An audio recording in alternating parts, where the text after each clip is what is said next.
kembali dengan kami yaitu di YouTube Nyonya Tawa. Kali ini kita akan membahas tentang teater, yaitu metode latihan teater. Bagaimana nantinya dalam metode latihan teater ini kita membentuk karakter seorang pemain yang berperan menjadi sukses. Yang pertama, kita harus mengenal apa yang dikatakan drama itu. Drama itu perbuatan ataupun tindakan. Ini berasal dari bahasa Yunani, yaitu draumai. Draumai yang berarti berbuat, berlaku, bertindak, dan sebagainya. Yang kedua, drama adalah hidup yang dilukiskan dengan gerak. Yang ketiga, konflik dari sifat manusia merupakan sumber pokok drama. Dalam bahasa Belanda, drama adalah tonel. Yang kemudian Mangkunegara yang ketujuh, dibuatlah istilah sandiwara. Arti teater, yang pertama secara etimologis, teater adalah gedung pertunjukan atau auditorium. Yang kedua, dalam arti luas, teater ialah segala tontonan yang dipertunjukkan di depan orang banyak. Dalam arti sempit, teater adalah drama, kisah hidup dan kehidupan manusia yang diceritakan di atas pentas dengan media percakapan, gerak, dan laku didasarkan pada naskah yang tertulis, ditunjang oleh dekor musik, nyanyian, tarian, dan sebagainya. Akting yang baik, akting tidak hanya berupa dialog saja. Dialog yang baik ialah dialog yang terdengar volumenya dengan baik, jelas artikulasinya, dimengerti lafalnya, menghayati sesuai dengan tuntutan jiwa peran yang ditentukan dalam naskah. Gerak yang baik ialah gerak yang terlihat blockingnya baik, jelas, tidak ragu-ragu. Itu betul-betul meyakinkan, dimengerti sesuai dengan hukum gerak dalam kehidupan. Volume suara yang baik ialah suara yang dapat terdengar sampai jauh.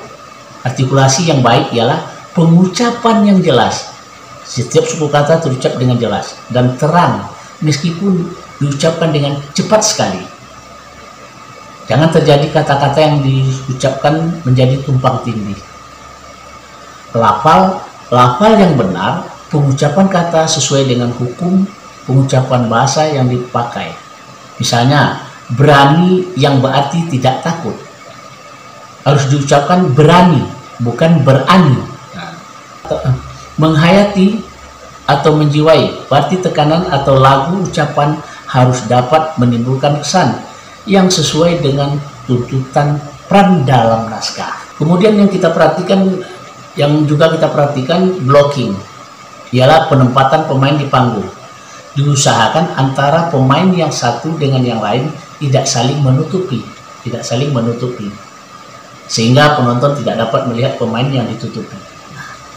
Kalau berdiri menghadap ke kanan, maka kaki kanan sebaiknya berada di depan. Kalau berdiri menghadap ke kiri, maka kaki kiri sebaiknya berada di depan. Harus diatur pula balan para pemain di panggung. Jangan sampai seluruh pemain mengelompok di suatu tempat. Ini.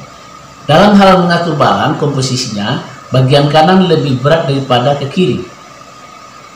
Bagian depan lebih berat daripada bagian belakang.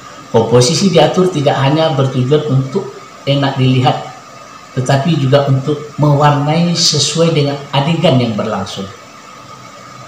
Yang pertama, jelas, tidak ragu-ragu, meyakinkan, mempunyai pengertian bahwa gerak yang dilakukan jangan setengah-setengah, bahkan jangan sampai berlebihan. Kalau ragu-ragu terkesan kaku, sedangkan kalau berlebihan kelihatan overacting. Terus yang perlu kita persiapkan untuk menjadi seorang pemeran yang baik itu ataupun mengenal teater ini, pertama yang perlu kita lakukan itu meditasi ataupun konsentrasi. Secara umum meditasi artinya adalah menenangkan pikiran. Dalam teater dapat diartikan sebagai suatu usaha untuk menenangkan dan mengosongkan pikiran dengan tujuan untuk memperoleh kestabilan diri. Tujuan meditasi yang pertama mengosongkan pikiran dengan jalan membuang segala sesuatu yang ada dalam pikiran kita tentang berbagai masalah, baik itu masalah keluarga, sekolah, pribadi dan sebagainya. Kita singkirkan dari otak kita agar pikiran kita bebas dari segala beban dan ikatan.